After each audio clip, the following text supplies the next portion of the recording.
बिस्मिल्लाहिर्रहमानिर्रहीम। अस्सलाम वालेकुम क्लास। आज हमारा टॉपिक है इलेक्ट्रिक पावर। फर्स्ट ईयर में आपने सिंपल पावर के बारे में पढ़ा था। अब यहाँ पर आप इलेक्ट्रिक पावर के बारे में स्टडी करेंगे। डिफाइंड इलेक्ट्रिक पावर, आप इलेक्ट्रिक पावर को कैसे डिफ़ाइन करते हैं। देखें, जो सिंपल पावर है, जस्ट पावर को आप डिफ़ाइन करें तो आप कहेंगे rate of doing work is called power. Rate of doing work is called power. कम वक्त में ज़्यादा वर्क करना, ये है पावर। ठीक है। वैसे आमतौर से वर्क के साथ टाइम फैक्टर इन्वॉल्व नहीं होता। एक बॉडी 100 जूल वर्क 1 घंटे में करे और दूसरी बॉडी 100 जूल वर्क 1 दिन में करे, दोनों का वर्क इक्वल है क्योंकि वर्क में टाइम फैक्टर इन्वॉल्व नहीं है। तो पावर फिर आपको ये बताता है कि टाइम से रिलेटेड कितना वर्क हुआ है।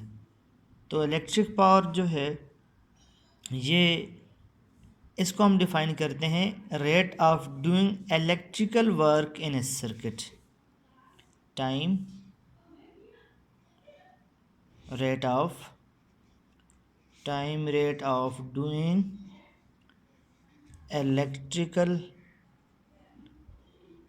electric work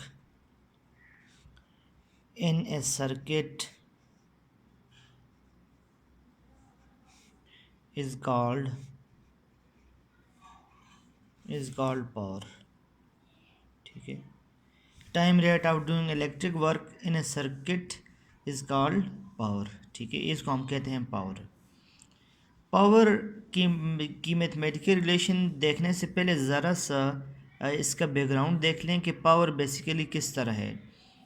देखें क्लास, एक इलेक्ट्रिक सर्किट है और ये हमारे पास एक कंडक्टर है।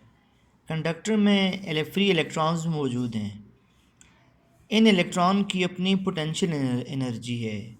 जब आप इसको पोटेंशियल देते हैं, जब किसी भी कंडक्टर को आप पोटेंशियल दे देते हैं, एक तरफ पॉजिटिव एक तरफ नेगेटिव, तो चार्जेस मूव करना शुरू कर लेते हैं। जब ये चार्ज मूव करते हैं तो ये चार्ज मुख्तलिफ आपस में कोलाइड होते हैं। इनके आपस में कोलिजन होती है। इस कोलिजन के दौरान ये अपनी पोटेंशियल एनर्जी को लूज़ करते हैं और यही पोटेंशियल एनर्जी कन्वर्ट हो जाती है वाइब्रेशनल एनर्जी में। इनमें वाइब्रेशन प्रोड्यूस हो जाती है। ठीक है, आपस में वाइब्रेट करना, ऑसिलेट करना स्टार्ट कर लेते हैं। तो जब आप पोटेंशियल देते हैं, वोल्टेज देते हैं, उस वक्त जो फ्री इलेक्ट्रॉन्स की पोटेंशियल एनर्जी होती है, वो पोटेंशियल एनर्जी वाइब्रेशन में कन्वर्ट हो जाती है। ड्यूरिंग कोलिजन के दौरान ये कन्वर्ट हो जाती है। इस तरह जब आपस में वाइब्रेशन होती है, आपको पता है वाइब्रेशन होती है, फ्रिक्शन होती है, इसके नतीजे में हीट एनर्जी प्रोड्यूस होती है, हीट प्रोड्यूस होगी। तो इस तरह ये हुआ कि इलेक्ट्रिकल एनर्जी जो आपने वोल्टेज की फॉर्म में दी थी, जिसने ये सारा काम किया, तो हम कहते हैं इलेक्ट्रिकल एनर्जी कन्वर्ट होगी हीट में। इलेक्ट्रिकल एनर्जी हीट एनर्जी में कन्वर्ट होगी। इस सारे सिनेरियो का खुलासा ये निकला। अब ये जो इलेक्ट्रिकल एनर्जी हीट एनर्जी में कन्वर्ट, ये इसको हम हीट डेसिपेशन कहते हैं। हीट ज़ाया होगी। तो इस दौरान जो हमारे पास पावर है, उसको हम इस तरह कहते हैं कि the power dissipated in the resistance R when voltage V is applied across its and. कितनी पावर डिसिपेट हो चुकी है हीट की फॉर्म में। तो चूँकि यहाँ पर हीट करंट और वोल्टेज पर डिपेंड करता है, लिहाजा हमें उसके लिए भी रिलेशन फाइंड करना पड़ेगा। सबसे पहले हम पावर का फार्मूला देखते हैं। Power is equal to work done per unit time.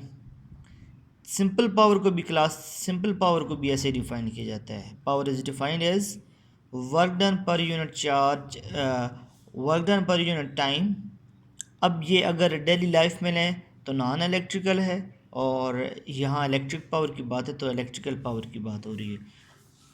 अब क्लास हम वर्क को देखें इसको आप इक्वेशन 1 के हैं। आप वोल्टेज को डिफाइन करें। वोल्टेज होता है work done per unit charge.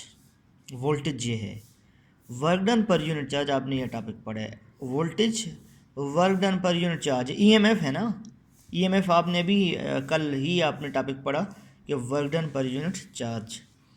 तो यहाँ से चार्ज ऊपर जाएगा तो ये क्या आ जाएगा, क्यू वी। तो वर्क क्यू वी हो जाएगा, इसको हम इक्वेशन नंबर 2 कहेंगे। इसको पुट 2 in 1, पुट 2 in 1, तो हमारे पास आ जाएगा power is equal to work की जगह आ जाएगा Q V divided by T, Q V divided by T. अब देखें आपके पास करंट का क्या फार्मूला होता है, I is equal to Q T. इस जो टॉपिक है, इस चैप्टर का सबसे पहला टॉपिक यही था, I is equal to Q by T. तो करंट डिफाइन होता है चार्ज पर यूनिट टाइम, तो पावर हो गया क्यू बाई टी, क्या होता है आई, और साथ में क्या है वी। तो पावर का फार्मूला हमारे पास एक स्टैंडर्ड फार्मूला आ गया, P is equal to I V. I current है, वी वोल्टेज है, P पावर है। ठीक है, ये पावर है। इसमें करंट और वोल्टेज पर डिपेंड किया जाता है। ओम्स लॉ की मदद से देखें वी किसकी इक्वल है, आई आर के। यहाँ पुट करें power is equal to I, V की जगह आप पुट करें आई आर, तो पावर आ जाएगा I into I, I square R, power is equal to I square R. तो अब ये पावर इलेक्ट्रिकल पावर थी in term of current and voltage, ये है electrical power in term of current and resistance. Similarly आप voltage और resistance की बात भी कर सकते हैं। ओम्स लॉ ही से आप आई की वैल्यू निकालें, V by R, V by R हो जाएगा। अब यहाँ पुट करें power is equal to I की जगह क्या पुट करें, वी बाई आर, ये वी अपनी जगह पे है, power is equal to V into V, V square divided by R. ये भी किसका फार्मूला आ गया, इलेक्ट्रिक पावर का। तो ये हमारे पास डिफरेंट रिलेशंस निकल आए, और इसको ये जो रिलेशन हमने निकाला है, क्योंकि हमने हीट डिसिपेशन की बात की, इसको कहते हैं जॉल्स लॉ ऑफ हीटिंग। इसको हम क्या कहते हैं, जॉल्स ऑफ हीटिंग। कितनी हीट लॉस हुई है, ये P is equal to V square by R, इसको हम जॉल्स ऑफ हीटिंग कहते हैं। ठीक है, बाकी स्टैंडर्ड जो रिलेशन है वो हमारे पास ये है, ये भी इससे डिराइव्ड हुआ, ये भी इससे डिराइव्ड हुआ। इलेक्ट्रिक पावर जो है इसका यूनिट क्या है, एसआई सिस्टम क्या है। एसआई सिस्टम देखें, वर्क का क्या यूनिट है, जूल, और टाइम का क्या है, सेकंड। तो क्या बना, जूल पर सेकंड।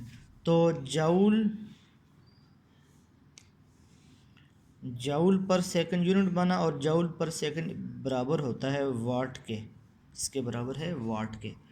वाट एसआई यूनिट है, what is the SI unit of electric power. Simple power की भी वाट ही है, और इलेक्ट्रिक पावर की भी वाट ही है।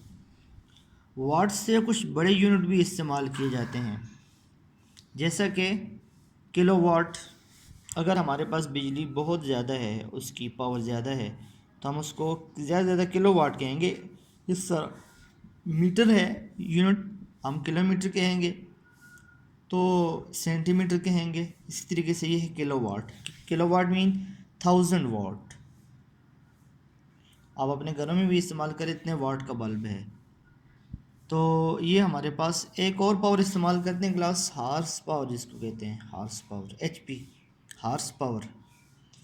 Horse power, one horsepower बहुत बड़ी यूनिट है। जो बड़े इंजन्स हैं शिप के, एरोप्लेन्स के, उनकी पावर आप हार्स पावर में होती है।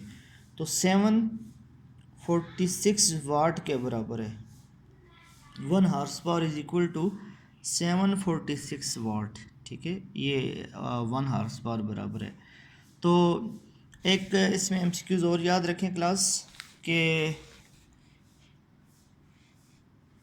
वाट आर ये किसके यूनिट है। सिंपल वाट तो है पावर का, वाट आर के हैं या किलो वाट आर के हैं।